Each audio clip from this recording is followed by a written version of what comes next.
இவங்க 2 பேரும் சேர்ந்து இந்த கட்சியை மிகப்பெரிய வெற்றியாம். அதுவும் ஆர்பி உதயகுமார் நம்ம ஏற்கனவே சொல்லியிருக்கோம், வெறுங்காடு அழகா விற்பாருன்னு. அது போல இந்த வெறுந்தலைவரை வெற்றி தலைவர் அவர் மாற்ற முயற்சி பண்றாரு. 10 பைசா பிரயோஜனம் கிடையாது, அது நடக்கவும் போறதில்ல. ஆர்பி உதயகுமார்லாம் எப்படிப்பட்ட ஒரு நபர்ன்றது எல்லாருக்குமே தெரியும். மதுரை மக்களுக்கு குறிப்பா இவர் எப்படியாப்பட்ட நபர், இவர் கூட இருந்தவர்களுக்கு எப்படிப்பட்ட துரோக செயல்களெல்லாம் இவர் செஞ்சாரு. இந்த துரோகம் தான் எடப்பாடி பழனிசாமிக்கும் ஆர்பி உதயகுமாருக்கும் கனெக்டிங் பாயிண்ட். ஏன்னா இவர் ஒரு மிகப்பெரிய துரோகத்தை பண்ணிட்டு வந்தவர், இவர் தொடர்ச்சியா துரோகம் பண்றவர் ஆர்பி உதயகுமார்.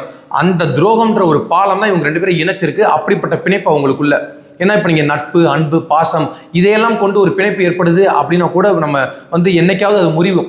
ஆனால் துரோகம் அப்படின்ற ஒரு பாலத்தால் இணைஞ்சதுனால தான் இவங்க 2 பேரும் மிக கெட்டியாக ஒரு கான்கிரீட் போல இருக்கிறாங்க. ஆனால் பொதுமக்கள் மத்தியில் இவர்கள் இருவருமே விரட்டி அடிக்கப்படுவார்கள். காரணம் என்னன்னா, அந்த அம்மா எந்த நேரத்தில் சொல்லிட்டு போனாங்கன்னு தெரில. ஜெயலலிதா அப்படின்ற ஒரு பெண்மணி சட்டமன்றத்தில் சொன்னாங்க, நான் மறைஞ்சதுக்கு அப்புறமும் 100 ஆண்டு காலம் இந்த கட்சி பயணிக்கும் அப்படின்னு சொன்னாங்க. அவங்க இந்த கட்சி பயணிக்கும்னு சொன்னது என்னன்னா, வெறும் கட்சியா இருக்கும்னு சொல்லலை, வெற்றி கட்சியா இருக்கணும் அப்படின்னு அவங்க ஆசைப்பட்டு போனாங்க. அந்த அம்மாவோட ஆசையில ஒரு லோடு மண்ணலி கொட்டுற வேலையை தான் இந்த எடப்பாடி பழனிசாமி பண்ணிட்டு இருக்காரு.